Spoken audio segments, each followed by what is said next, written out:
Hello, Morongo Basin, and listeners around the world online at Z107.7 FM.com. Here is the Z107.7 Local News for Friday, April 25th, 2025. The Sheriff's Morongo Basin Station is asking for your help locating a package thief. The Sheriff's Department says that on Wednesday at around 2 p.m., a package was taken from a home in the 58,000 block of San Andreas Road in Yucca Valley. The suspect was caught on a home surveillance camera, and the Sheriff's Department says that the suspect may be connected to additional thefts in the Morongo Basin area. You can see a photograph of the female suspect at this story on our website, Z107.7FM.com. A small vegetation fire broke out behind an apartment building after what witnesses described as several explosions. On Thursday, San Bernardino County fire crews responded to what they described as a vegetation fire behind an apartment building in the 56,800 block of Antelope Trail in Yucca Valley.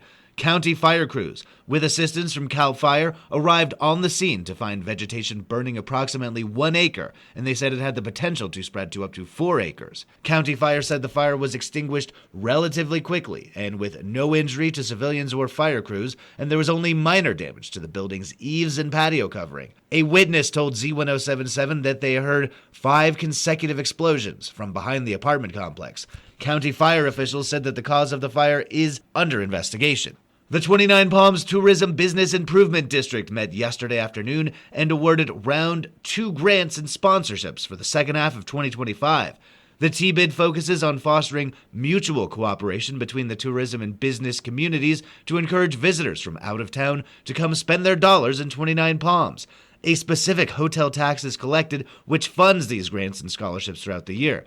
Here's Annalise Kuiper with information on who received grants up to $20,000 and sponsorships up to $3,000 during yesterday's meeting. For the TBID Round 2 grant applications, the following applied, and the funds they requested were granted in full. Cliffhanger Guides, 29 Palms Rock Rumble Royale. Vacation Races, Joshua Tree Half Marathon. Desert Generals, 29 Palms Book Festival.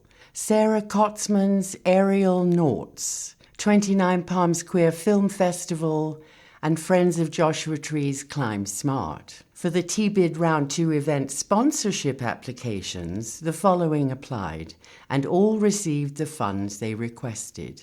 Beamed Up at Beer Co. Art Installation, Area 29 Galactic Gathering, Adobe Mara Arts Walk, Desert Crossroads, Musical Illuminations Under the Stars, 20th Fall Joshua Tree Music Festival, High Orbit Games High Score Contest, Invasive Species, Spiritual Retreat for Wellness and Chakra Healing, Joshua Tree National Park Art Expo, Annual Holiday Art and Craft Fair. The general consensus from the public was that of approval, and applicants were visibly relieved to have been granted the funds they requested. Reporting for Z107.7 News, I'm Annalise Kuiper.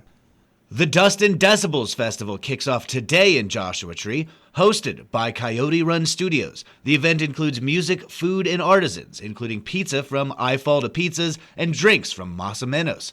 Headlining the festival is Q Varro, JD Starcat, Coca Vera, Dream Phases, Family of Light, Purple Condor, and 13 other bands. Tickets are $35 for 1 day and $60 for 2 days. The event kicks off Friday and runs through Saturday at Coyote Run Studios, located at 3625 Porter Boulevard in Joshua Tree. You can buy tickets in advance by calling 954-817-6377 or visiting coyoterun.studio. Promising a full lineup of near-constant music, the Palms in Wonder Valley will host the 10th annual All Summer's Eve Desert Rendezvous this weekend. Reporter and Palms regular Heather Clisby has more. It was 2015 when a group of pals looking for a place to play with other friends created an event called the All Summer's Eve Desert Rendezvous at the Palms in Wonder Valley.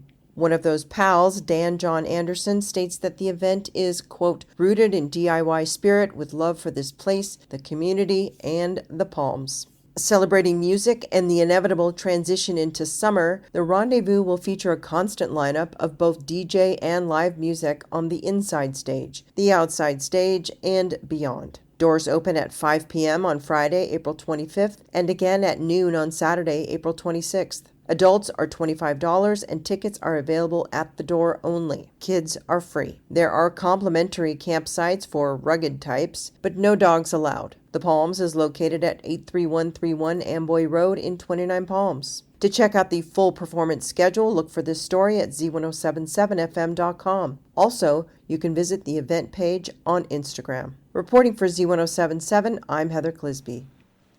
Summer movies return to the Yucca Valley Community Center courtyard beginning today.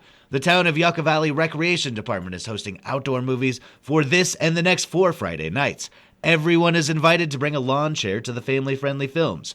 Tonight, the town will be screening Over the Hedge, in which a mischievous raccoon named RJ tricks a group of woodland animals into helping him steal food from suburban homes to repay a debt to a bear. For a full list of films, visit this story at Z107.7 FM.com. Doors open at 6 p.m. and the films begin at 6:30 p.m.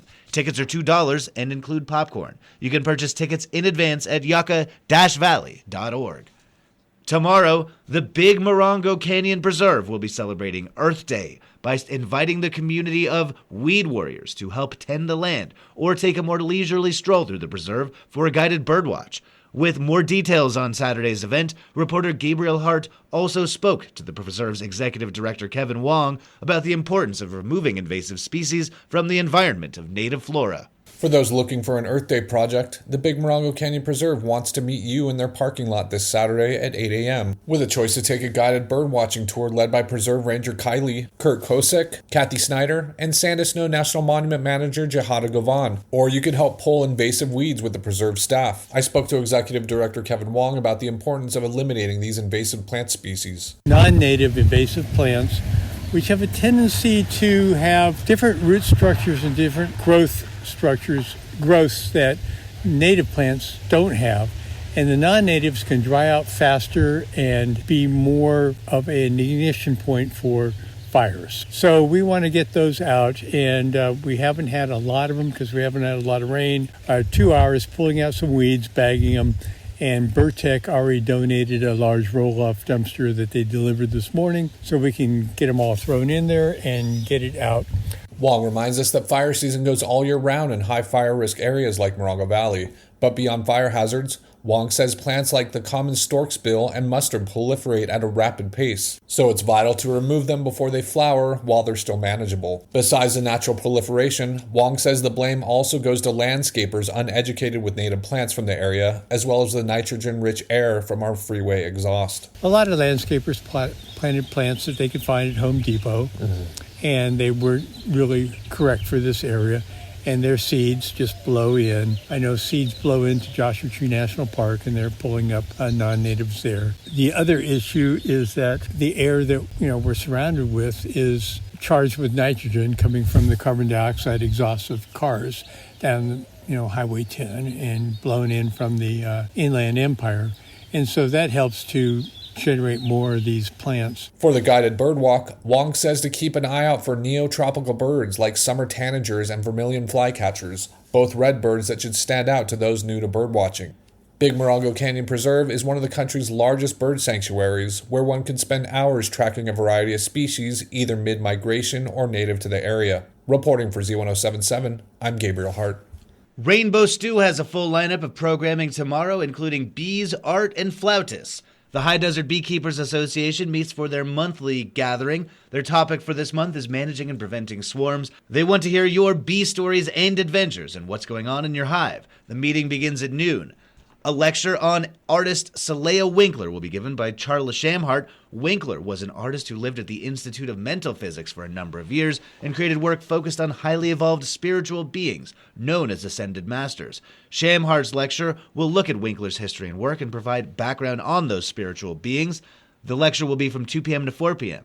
And fresh off their performance at Rustfest 3, the Yucca Valley Flute Circle returns for their regular meeting. Join the circle to learn from other flute players and to play as a group. The Flute Circle meets at 4 p.m. All of this programming is happening on Saturday at Rainbow Stew, located at 55509 29 Palms Highway in Yucca Valley. And finally, Theater 29 is conquering the rock opera trope with their production of Jesus Christ Superstar. Here's Adeline J. Wells with her review of the show.